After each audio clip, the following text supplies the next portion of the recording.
আসসালামু আলাইকুম রহমতুল্লাহ বারকাতুহ। বিসমিল্লাহ ওয়াসসালাতু ওয়াসসালামু আলা রাসূলিল্লাহ ওয়া আলা আলিহি ওয়াসহাবিহি ওয়া মাওয়ালা মা বা'দ। আল্লাহ তাআলা শুকর আদায় করছি, তিনি আমাদেরকে আজকের এই graduation ceremony, certificate distribution and awarding এই আয়োজনে অংশগ্রহণের তৌফিক দান করেছেন। আলহামদুলিল্লাহ। রাসূলুল্লাহ সাল্লাল্লাহু আলাইহি ওয়াসাল্লামের উপর অগণিত দুরূদ এবং সালাম বর্ষিত হোক। আল্লাহুম্মা সাল্লি ওয়া সাল্লিম ওয়া বারিক আলা নবিকা মুহাম্মদ। আল্লাহুম্মা সাল্লি আলাইহি আল্লাহুম্মা বারিক আলাইহি। প্রথমে আপনাদেরকে কংগ্রেচুলেশন জানাচ্ছি, মোবারকবাদ জানাচ্ছি। মাশাআল্লাহ, তাবারাকাল্লাহ, বারাকাল্লাহ ফিকুম ওয়া আহসানাল্লাহুল জাযা ইলাইকুম। আল্লাহ তাআলা আপনাদেরকে শ্রেষ্ঠতম নেয়ামত দান করেছেন, দ্বীনের জ্ঞান। এর উপর কোনো নেয়ামত হতেই পারে না। দ্বীনি জ্ঞান যারা অর্জন করেছে, আল্লাহ তাআলা তাদের জন্য স্পেশাল রহমত নাজিল করেন। ফেরেশতারা তাদের জন্য দোয়া করতে থাকে এবং তাদেরকে নিয়ে গর্ব করে অন্যান্য সকল প্রাণীকুল। জ্ঞানের কারণে আল্লাহ তাআলা আদম আলাইহিস সালামকে এত মর্যাদা দিয়েছেন যে ফেরেশতারা আদম আলাইহিস সালামের জন্য সিজদায় লুটিয়ে পড়েছে। রাসূলুল্লাহ সাল্লাল্লাহু আলাইহি ওয়াসাল্লাম বলেছেন, যারা দ্বীনি জ্ঞান অর্জন করে তাদেরকে তিনি বলেছেন মারহাবাম বিতালিবিল ইলমি। এবং সাহাবায়ে কেরামদেরকে তিনি বলেছেন, যখন তোমরা দ্বীনি জ্ঞান অর্জনকারী ব্যক্তিদেরকে দেখবে তখন তোমরা তাদেরকে স্বাগত জানাবে। এবং এই কারণে সাহাবায়ে কেরাম যারা তালিবুল ইলম তাদেরকে দেখতেন, তারা বলতেন মারহাবাম বিওয়াসিয়্যাতি রাসূলিল্লাহ সাল্লাল্লাহু আলাইহি ওয়াসাল্লাম। রাসূল যাদের ব্যাপারে ওসিয়ত করেছেন তাদেরকে স্বাগত জানাচ্ছি। আপনাদেরকেও স্বাগত জানাই ঠিক এই কারণে। আল্লাহ তাআলা আপনাদেরকে এর উত্তম বিনিময় দান করুন। আর তারবিয়াকে আমরা সত্যিকার অর্থে আমি এমনভাবে সাজিয়েছি, আমাদের টিম এমনভাবে সাজিয়েছে যে এখানে প্রত্যেক লেভেলে, লেয়ারে এবং এইজ গ্রুপে দ্বীনি জ্ঞান অর্জনের একটা সুযোগ এখানে আছে। যারা প্রচলিত মাদ্রাসা শিক্ষায় জয়েন করতে পারেননি অথবা মাদ্রাসায় পড়েছেন কিন্তু যথাযথভাবে তারা শিক্ষা অর্জন করতে পারেননি, তাদের জন্য সত্যি একটি অনন্য প্ল্যাটফর্ম হচ্ছে তারবিয়া। সত্যি এখানকার কোর্সগুলোকে খুবই সুন্দরভাবে ডিজাইন করা হয়েছে। দ্বীনি জ্ঞান অর্জন করার পথে অনেক বাধা আছে, তার ম্যানেজমেন্টে অনেক বাধা আছে। সেগুলো উতরিয়ে, সেগুলোকে ওভারকাম করে আপনারা যারা অব্যাহতভাবে জ্ঞান অর্জন করে চলেছিলেন, এবং আমরা আপনাদেরকে এতটুকু জ্ঞান অর্জনের এই প্ল্যাটফর্মটা যে আমরা দিতে পেরেছি, আল্লাহর মেহেরবানি এটি। আদারওয়াইজ এটি কখনোই সম্ভব হতো না। আপনারা যারা আজকে গ্র্যাজুয়েশনের সার্টিফিকেট অ্যাওয়ার্ডিং সেরিমনিতে আছেন এবং যারা এখন আমাদের এই প্ল্যাটফর্মে বিভিন্ন লেভেলের কোর্স করছেন, সেখানে ডিপ্লোমা ইন ইসলামিক স্টাডিজ বড়দের জন্যে, কোরআন ফর এডার্স আছে বড়দের জন্যে, জুনিয়রদের জন্য আছে Alimiya program, Alimiya for kids আছে, এবং এখানে হিফজ ডিপার্টমেন্ট আছে, এখানে কোরআনের বিভিন্ন ধরনের কোর্স আছে। যারাই আমাদের এই জাতীয় প্রোগ্রামগুলোতে জয়েন করেছেন, আপনারা জানেন যে এটা পূর্ণাঙ্গ সিলেবাস, এটা একাডেমিক সিলেবাস যা হওয়া দরকার সেভাবে এই কোর্সগুলোকে সাজানো আছে। সকল সীমাবদ্ধতা সত্ত্বেও আপনারা এখানে এ কাজ করেছেন। দ্বীনি জ্ঞানের পথে তো সীমাবদ্ধতা আছেই, কারণ শয়তান আমাদেরকে এই পথে বিভিন্ন ধরনের বাধা তৈরি করবেই, জটিলতা তৈরি করবে, কিন্তু আমরা তো দমে যাওয়ার মতো না, কারণ আমাদেরকে তো জান্নাতের দিকে এগিয়ে যেতে হবে। আর দ্বীনি জ্ঞান অর্জনের পথটি জান্নাতের দিকে এগিয়ে যাওয়ার সবচেয়ে সহজ পথ। কিন্তু আপনারা যারা এই মুহূর্তে এখানকার গ্র্যাজুয়েশন কমপ্লিট করেছেন অথবা করবেন, আমি তাদেরকে কয়েকটি নাসিহা করি এই মুহূর্তে, এই সার্টিফিকেট অ্যাওয়ার্ডের পূর্বে। এক নম্বর নাসিহাটি করবো আপনাদেরকে, প্রিয় ভাইয়েরা এবং বোনেরা, আপনাদের নিয়তটাকে নষ্ট করে দেবেন না প্লিজ। আপনারা দ্বীনি জ্ঞান অর্জন করতে এসেছেন, আশরাফুল উলুম, এর উপর কোনো জ্ঞানই হতে পারে না, এর উপর কোনো অর্জন বা উপার্জন হতে পারে না, এর চেয়ে মর্যাদাপূর্ণ কোনো কাজই হতে পারে না আল্লাহর জমিনে। সেই কাজটি আপনারা করছেন আল্লাহকে চেনার এবং জান্নাতে যাওয়ার পথগুলো আপনারা এখানে জানতে এসেছেন, আল্লাহকে চেনার জন্য এই পথে এসেছেন। নবী রাসূলদেরকে আল্লাহ তাআলা যে উদ্দেশ্যে পাঠিয়েছেন, চিন্তা করে দেখুন আল্লাহ তাআলা কেমন নবী রাসূলদেরকে এই উদ্দেশ্যে পাঠিয়েছেন, আর সেই পথে আপনারা আছেন। অতএব শুরু থেকে আপনাদের নিয়তটাকে পরিশুদ্ধ করে নেবেন, অথবা নিয়তকে পরিশুদ্ধ করে নিন প্লিজ, কারণ আপনারা তো দিন শেষে সওয়াব অর্জন করতে হবে। কতটুকু শিখেছেন সেটা আল্লাহ সুবহানাহু ওয়া তাআলার কাছে বড় বিষয় নয়, আল্লাহ তাআলার কাছে বড় বিষয় হচ্ছে আপনার অন্তরটা আল্লাহর প্রতি কতটুকু নিবদ্ধ করেছেন, নিবেদিত করেছেন। দ্বিতীয়ত হচ্ছে আমি আপনাদেরকে নাসিহা করব যে প্লিজ সময়ের মধ্যে সময়ের প্রতি গুরুত্ব দিন, সময়কে নষ্ট করবেন না প্লিজ।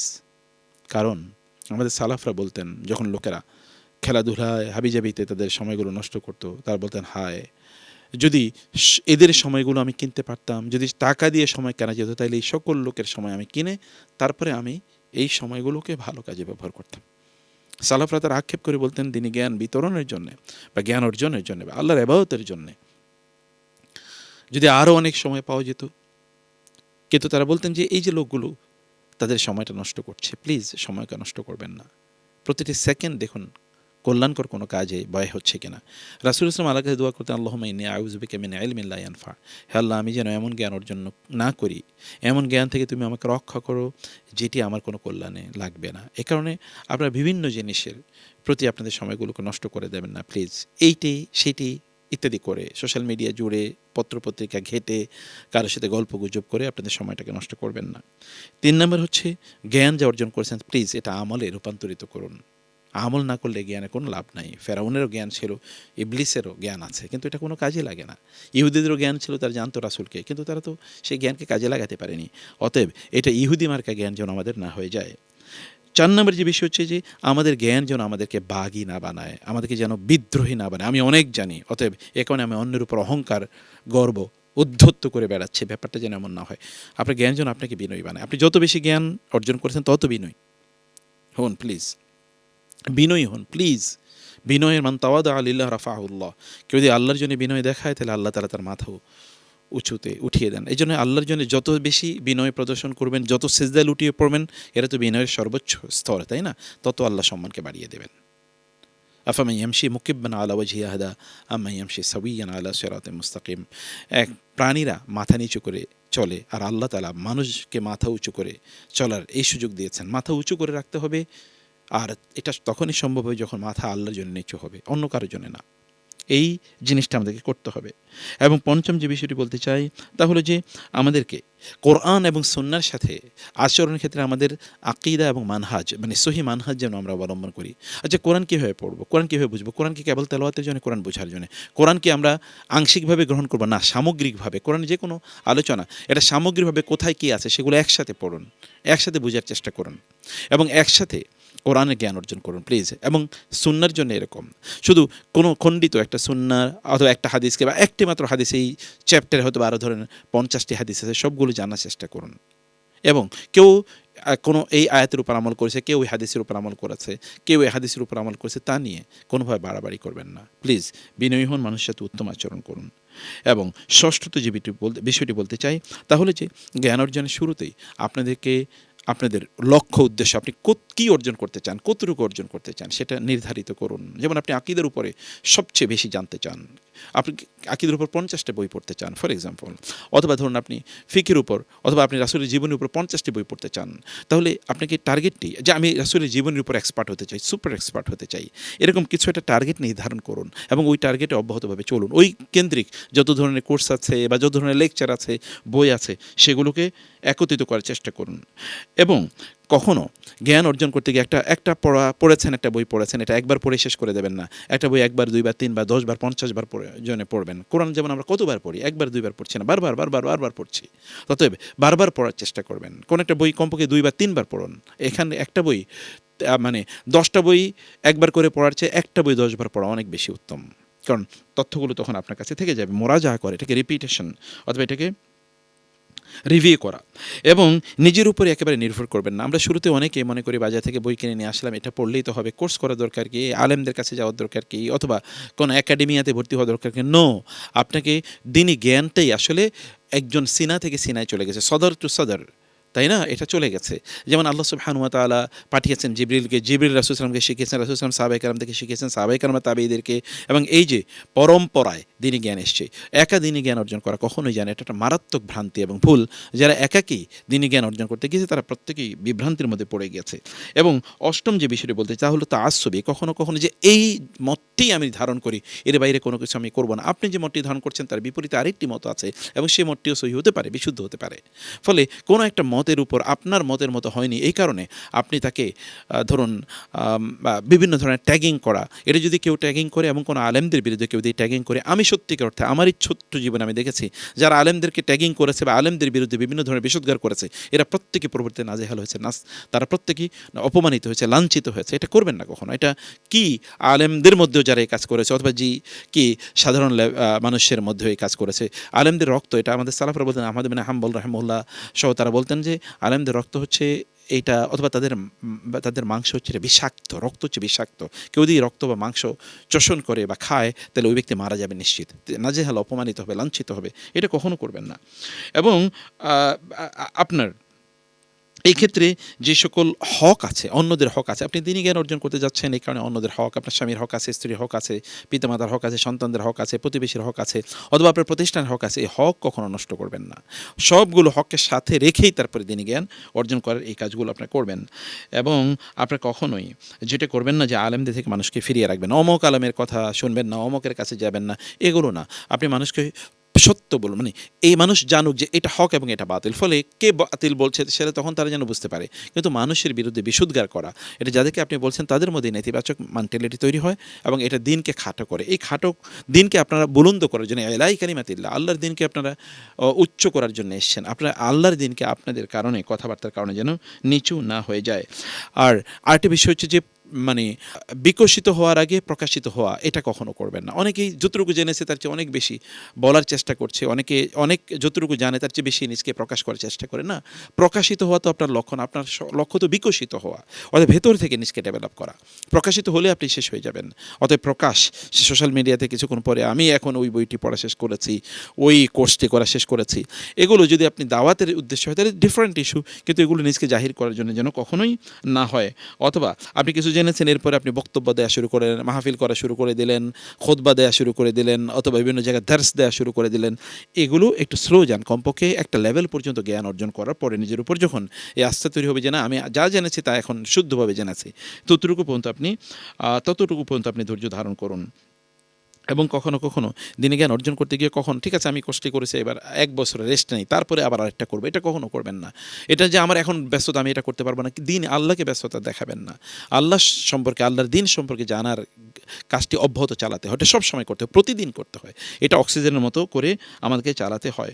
কখনো কখনো কোনো একটা বই আপনি পড়েছেন বা কোনো একটা কোর্স করেছেন, এটাই একমাত্র জীবনের শেষ, আর কোনো কিছু করা লাগবে না, কখনো ভাবনাটাকে এই পর্যায়ে নিয়ে যাবেন না। এবং কখনো কখনো আমরা ভুল করি যেটা, তাহলে যে আমরা বড় জিনিস দিয়ে শুরু করি, যেমন আমরা তার বিয়েতে যেটা করেছি, বেসিক জিনিসগুলোকে আমরা এখানে একাডেমিক স্টাইলে নিয়ে এসেছি, একবারে সত্যিকার অর্থে একটা যদি একাডেমিক ইন্টারন্যাশনাল সেমিনারিগুলোতে যেভাবে হয় সেভাবে আমরা এগুলোকে দাঁড়া করিয়েছি, প্যাটার্নটাকে এভাবে, স্টাইলটাকে এভাবে আমরা দাঁড়া করিয়েছি। তো সেই জায়গায় আপনারাও অনুগ্রহ করে এই যে লেভেলগুলো আগে শেষ করুন। একটা স্তর আছে, মানে ইবতিদায়ী স্তর, মুতাওয়াসসিত এবং মুতাকাদ্দিম, মানে আমরা যদি প্রাইমারি, তারপরে সেকেন্ডারি, তারপরে হায়ার, তারপরে তাখাসুস, স্পেশালাইজেশন, এই যে স্তরগুলো ভেদ করবেন না। আগে যদি আপনি চূড়াতে উঠতে চান তাহলে আপনি মানে পা ভেঙে যাওয়ার, হাঁটু ভেঙে যাওয়ার অথবা কোমর ভেঙে যাওয়ার সম্ভাবনা আছে, এটা আমাদেরকে মাথায় রাখতে হবে। আর জ্ঞানের মাধ্যমে প্রতারিত কখনো হওয়া যাবে না, যে না আমি যা শিখেছি যথেষ্ট, আমি যা জানি আমার চেয়ে বেশি কেউ জানে না। আমি অনেকেরই দেখেছি যে কেউ এই পর্যন্ত এমন কথা বলেছে, সে হয়তো বা ধরুন 2-4টা লেকচার শুনেছে কোনো একজন আলেমের, কেউ তো বলছে যে তোমার ওস্তাদের আমি শিখাতে পারবো, তোমার ওস্তাদের বইলো আমার ক্লাসে পড়তে। মানে এরকম অনেকের আচরণ দেখেছি। অনেক বড় বড় আলেমদের শেখের কথা, সে তো আসলে হাতুড়ে ডাক্তার, অমুকে তো হাতুড়ে প্রফেসর, অমুকে কোথায় শিক্ষকতা করে, এগুলো সব মানে এই জাতীয় তুচ্ছতা ছিল্ল করবেন। আপনার জ্ঞান কিনে আপনি প্রতারিত হবেন না। শয়তানি কাজটি করেছে, শয়তান মনে করছে খালাক্তানি মিন নার ওয়া খালাক্তাহু, কেন শয়তানকে কি দিয়ে বানিয়েছে শয়তান জানতো, এবং যখন বলছে আমাকে আপনি আগুন দিয়ে বানিয়েছেন, আদমকে মাটি দিয়ে বানিয়েছেন, আমি কেন তাকে সেজদা করব। এই কারণে এটি কখনো করা যাবে না। আমাদের পূর্বসূরীদের সালাফে সালিহিনে তাদের যেই তুরাস আল ইলমি, মানে ইসলামিক নলেজের যে হেরিটেজ আছে, এগুলোর ব্যাপারে কখনো মুখ ফিরিয়ে রাখবেন। আপনি মনে করবেন যে আছে আমি কয়েকজন ওই শেখের বক্তব্য শুনেছি, তো ওই শেখের বক্তব্য, যার শেখের বক্তব্য শুনে আপনি এত গর্ব করছেন, ওই শেখ তো যাদের আমাদের সালাফদের ছাত্র হওয়ার যোগ্য না। মানে সালাফদের সাথে কাছে যে সকল ছাত্ররা ঘুরতো, সে সকল ছাত্র অথবা তাদের যারা কাজ করতো বাসায়, সে বাসায় কাজ করার লোকেরা যতটুকু জানতো এরা এতটুকু জানে না। তাহলে আমরা এই মানে কন্টেম্পোরারি 2-4 জন শেখের যারা জুনিয়র আছে অথবা একটু ইয়ে করেছেন, আমরা একেবারে দিনদার বড় আলেমদের কথা বলছি না। এগুলো আমরা অনেকেই অমুকে বলেছে তাই আমাদের কাছে বড় ফতুয়ার কারণ হয় যে অমুক শেখ। তো এতটুকু ছোট মানুষ, তিনি এখন হয়তো বা পড়াশোনা করছেন, বয়স 22, 25, 30, 35, তাকে আপনি এত বড় শেখ হওয়ার কি সুযোগ হয়েছে? মানে আমরা যেন এরকম একটা জায়গায় কোনো অবস্থায় না নিয়ে যাই। ফলে আমাদের সালাফদের যে জ্ঞান আছে সেই জ্ঞানগুলো থেকে মুখ ফিরিয়ে নেওয়া এটা আমাদের জন্য উচিত নয়, বরং তাদের কাছ থেকে তাদের বইগুলো এবং তাদের দর্শগুলো এগুলো করা দরকার। এই কারণে আমরা তারবিয়াতে যত কোর্সে করে সকল কোর্সের সাথে আমাদের সালাফদের বইগুলোকে ট্যাগ করে দিয়েছি, নিজেদের না, সালাফদের বইগুলো ট্যাগ করে দিয়ে সেখান থেকে হয়তো আমরা নোটশিট তৈরি করি বা লেকচার পয়েন্ট আমরা তৈরি করি। এটা করবেন, আপনাদেরকে এটা নাসিহা করব। এবং 17তম যে নসিহতটি আপনাদের করতে চাই তাহলে যে কোনো অবস্থায় আপনি অনেকে এটা মনে করেন না আমাকে দিয়ে হবে না। আপনাকে দিয়ে হবে না কে বলেছে? আপনি নিজের ব্যাপারে নিজে সিদ্ধান্ত নেবেন নাকি আল্লাহর কাছে ছেড়ে দেবেন? অতএব নিজের ব্যাপারে আমাকে দিয়ে হবে না কথা বলবেন না, বরং আমাকে দিয়েই হবে। এবং আপনি আপনার চেষ্টাটি চালিয়ে যান। ওয়াল্লাযীনা জাহাদু ফিনা লানাহদিয়ান্নাহুম সুবুলানা, আল্লাহ বলেছেন চেষ্টা করলেই আমি তাকে পথ দেখাবো। চেষ্টা করুন, আল্লাহ তাআলা পথ দেখাবেনই ইনশাআল্লাহ। কারণ এটা আল্লাহর ওয়াদা, আর আল্লাহর ওয়াদার চেয়ে উত্তম ওয়াদা কার? আর আল্লাহ সুবহানাহু ওয়া তাআলার ওয়াদা, তিনি যা করেন তা কখনোই তিনি ভঙ্গ করেন না। ইন্নাল্লাহা লা ইউখলিফুল মিয়াদ, আল্লাহ নিজেই বলছেন। সে কারণে কখনোই যদি কোনো কোর্স আপনি পড়তে আসছেন, তারবিয়াতে আপনি পড়তে এসেছেন, আপনাকে অনেক এই কোর্সটা আমি ভালো করে বুঝি না, কিন্তু আপনি সেটা ছেড়ে দেবেন, হাল ছেড়ে দেবেন কেন? আল্লাহ কি এই জ্ঞান নাজিল করেননি? অথবা এটা কঠিন হওয়ার কোনো কারণ নেই। আর এর দিনই জ্ঞান যখন হয় তখন এটাকে আল্লাহ বলেছেন ওয়ালাকাদ ইয়াসসারনাল কুরআনা লিযিকরি ফাহাল মিন মুদ্দাকির, আল্লাহ সহজ করে মা জাআলা আলাইকুম ফিদ-দীনি মিন হারাজ, দিনের কোনো ব্যাপারে আল্লাহ তাআলা কঠিন কোনো কিছুই রাখেন না, অতএব এটা সহজ, আপনাকে সিদ্ধান্ত নিতে হবে। এবং এই ক্ষেত্রে আমরা যে কথা বলবো তা হলো যে দোয়া করা ভুলে যাবে না। আপনি দোয়া করুন, আল্লাহকে বলুন রব্বি জিদনি ইলমা, আল্লাহ তাআলা রাসূলকে পর্যন্ত বলেছেন আপনি ওয়াকুর রব্বি জিদনি ইলমা, আপনি বলুন হে আল্লাহ আমার জ্ঞান বাড়িয়ে দিন। আল্লাহ তার রাসূলকে বলছেন এই দোয়া করার জন্য, তাহলে আপনি কেন সে দোয়া করবেন না নিজের জন্য? কেন করবেন না? আপনার জ্ঞান অর্জন করতে হবে না, তাহলে আল্লাহকে বলুন আল্লাহ তুমি আমার জ্ঞান বাড়িয়ে দাও। আল্লাহ যদি জ্ঞান বাড়িয়ে দিতে চান তাহলে কারো ক্ষমতা আছে? রাসূল সাল্লাল্লাহু আলাইহি ওয়াসাল্লাম প্রতি নামাজের ফজরের নামাজের পর আল্লাহর কাছে দোয়া করতেন আল্লাহুম্মা ইন্নী আসআলুকা ইলমান নাফিআ ওয়া রিজকান ওয়াসিআ ওয়া আমালান মুতাকাব্বালা। এটা কি তিনি ফজর নামাজের পরে দোয়া করতেন না? তাহলে দোয়া কেন করবেন না? আমাদের চলুন না এই দোয়া করি, বেশি বেশি দোয়া করি, হে আল্লাহ তুমি আমাকে দ্বীনি জ্ঞান দাও, হে আল্লাহ তুমি আমাকে উপকারী জ্ঞান দাও। এটা দোয়া করুন, বেশি বেশি দোয়া করুন এবং সেই পথে চলুন। এবং ফাইনালি যে কথাটি বলতে চাই তা হলো আমাদের দ্বীনে জ্ঞানের ব্যাপারে না জেনে কোনো কথা যেন আমরা না বলি। এটা কমিটমেন্ট করতে হবে যে আমি না জানা পর্যন্ত আমি কোনো কথা বলবো না, কারণ কথাই মানুষের জন্য সবচেয়ে বড় বিপজ্জনক। আমি এই নাসিহাগুলো আপনাদেরকে করলাম এবং এই নাসিহাগুলো আমি আমার নিজকেও করছি। মনোযোগ দিন নাসিহাগুলো শুনবেন এবং এগুলো প্রয়োজনে লিখে রাখুন, এগুলো আপনাদের টেবিলের উপর, ট্রেনিং টেবিলের উপর রাখুন এবং মাঝে মাঝে এগুলো স্মরণ করুন। আল্লাহ সুবহানাহু ওয়া তাআলা আমাদেরকে তার ব্যাপারে জানার এই যে মহান জ্ঞান এটা অর্জন করার তৌফিক দান করুন। হে আল্লাহ তুমি আমাদের জ্ঞান বাড়িয়ে দাও, আমাদের জ্ঞানকে আমাদের জন্য উপকারী করে দাও এবং এমন জ্ঞান আমাদেরকে দান করে যেটা আমাদেরকে আগে উপকার দেবে এবং অন্যদের জন্য উপকারী হবে। এমন জ্ঞান আমাদেরকে দিও না যে জ্ঞানের জন্য আমরা দুনিয়াতে এবং আখিরাতে তোমার কাছে লাঞ্ছিত হব, যে জ্ঞান আমাদের আখিরাতে কোনো কল্যাণে লাগবে না, আমাদের দুনিয়ায় কোনো কল্যাণে লাগবে না। আমাদেরকে হালাল এবং হারাম, সত্য এবং মিথ্যা, হক এবং বাতিল, সুন্নাহ এবং বেদা, শিরক এবং কুফর, ঈমান এবং তাওহীদ, এই জিনিসগুলো আমাদেরকে চেনাবে না এমন জ্ঞান তুমি আমাদেরকে দিও না। আমাদেরকে সত্য বোঝার মতো জ্ঞান দাও, সত্যের উপর প্রতিষ্ঠিত থাকার মতো সেই আজিমত, সেই হিম্মত আমাদেরকে প্রদান করো এবং আমাদেরকে তোমার পথে পরিচালিত করো। আল্লাহুম্মা আমিন।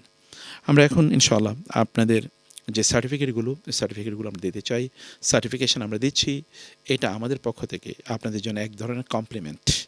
আর ইতমাম মিন আল্লাহ, আল্লাহ সুবহানাহু ওয়া তাআলাই সর্বোত্তম প্রতিদান এবং পূর্ণতা প্রদান করার মালিক, সেটি আল্লাহ তাআলা দিন আপনাদেরকে ইনশাআল্লাহ। তো আমাদের সার্টিফিকেশন তাহলে ইনশাআল্লাহ আমরা শুরু করছি এবং আমি ঘোষণা করছি যে we are conferring this awards upon you all. আপনাদেরকে আমরা এই সনদটা দিচ্ছি, সার্টিফিকেট দিচ্ছি, আপনারা ইউ হ্যাভ আলহামদুলিল্লাহ successfully completed the diplomas of Tarbiya online মাদ্রাসা তারবিয়া একাডেমি। আল্লাহ তাআলা আপনাদের এই জ্ঞান অর্জনের জার্নিটাকে আল্লাহ তাআলা কবুল করেন। আল্লাহুম্মা আমিন। هذا وصلى الله سبحانه وتعالى نبينا محمد وآله وصحبه أجمعين. سبحانك اللهم وبحمدك أشهد أن لا إله إلا أنت أستغفرك وأتوب إليك. والسلام عليكم ورحمة الله وبركاته.